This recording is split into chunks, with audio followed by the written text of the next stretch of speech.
কোনো রকম ঝামেলা ছাড়া কিভাবে তোমরা রেশমি সুতা আলাদা করবা সেটা নিয়ে আমি ভিডিও তো কালকে দিয়েছি, তবে আজকে তোমাদেরকে দেখাবো কিভাবে খুব ফ্ললেস ভাবে প্রফেশনালি তোমরা চুড়ি বেজে রেশমি সুতা পেঁচাতে পারো। আর আমি গ্যারান্টি দিয়ে বলতে পারি এই ভিডিও দেখার পর তোমরা সবাই আমাকে ধন্যবাদ দিবা, স্পেশালি যারা রেশমি সুতা নিয়ে কাজ করো, কারণ যত ধরনের প্রবলেম আছে সব আমি এই ভিডিওতে তোমাদেরকে সলভ করে দিই। আর আমি তোমাদেরকে শেখাবো 3টা ট্রিক যেগুলো ফলো করলে তোমাদের সুতার ফিনিশিং ভালো হবেই হবে, এটা আমি তোমাদেরকে কথা দিচ্ছি। তো ফার্স্টেই তোমরা সুতার ওই বান্ডেল থেকে অনেকগুলো সুতা একসাথে নিয়ে নিবা, তারপর সবগুলো সুতার মাথা একই সমান করবা। এবার এই সুতাগুলোকে গ্লু দিয়ে সিকিউর করে ফেলতে হবে, তবে এখানে কিন্তু B6000 গ্লুটা ইউজ করতে হবে। রেশমি সুতা অনেক বেশি পিচ্ছিল, তাই এই ক্ষেত্রে কিন্তু তোমরা ফেব্রিক গ্লুটা ইউজ করবে না। এবার এই সুতার মাথাগুলোকে গ্লু দিয়ে সিকিউর করার পর সমানভাবে কেটে নিতে হবে। তারপর আবারও অনেক বেশি করে B6000 গ্লু দিতে হবে যাতে সুতাটা বেজে খুব ভালো করে আটকে যায়। তো ফার্স্টে আমি B6000 গ্লু দিয়ে একেবারে বেজে কিছুক্ষণ ভাবে ধরে রেখেছি। এবার আমি একেবারে ঘুরিয়ে একটা প্যাচ দিব একেবারে সেম জায়গাটাতে যেখানে আমি গ্লু দিয়ে সুতার মাথাটা অ্যাড করেছিলাম, সেম প্লেসে একটা প্যাচ দিব। ওই প্যাচটা দেওয়ার পর আমি ঘুরিয়ে ঘুরিয়ে এবার সুতাটাকে প্যাচাতে থাকবো। তবে এখানে তোমাদের সাথে একটা ট্রিক্স শেয়ার করি।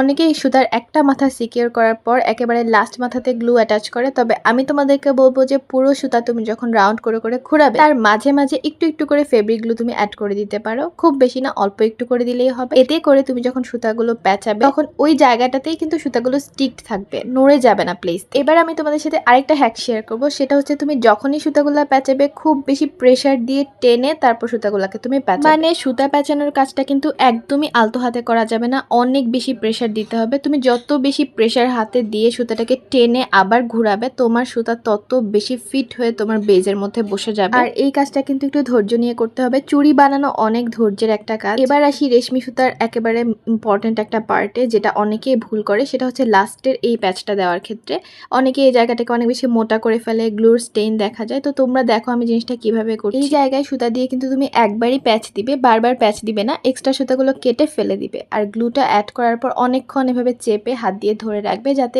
এটা একদম লেগে যায়। আর এখানে কিন্তু ফেব্রিক গ্লুটা ইউজ করবে না, বারবার বলছি এই B6000 গ্লুটাই তোমরা ইউজ করো। এই তো দেখো ফিনিশিংটা এত সুন্দর এসেছে। আমি সেম প্রসেসে কিন্তু আরো একটা বানিয়ে নিয়েছি, আর তোমাদেরকে আমি এবার একটা লাস্ট একটা ওভারভিউ দিব যে কিভাবে তোমরা করবা। তো ফার্স্ট ট্রিকটা হচ্ছে সুতার মাথা একেবারে সবগুলো একই সমান থাকতে হবে, একটাও সুতা যাতে বেরিয়ে না আসে। এরপর সুতার মাথাটাকে তোমরা গ্লু দিয়ে সিকিউর করবা।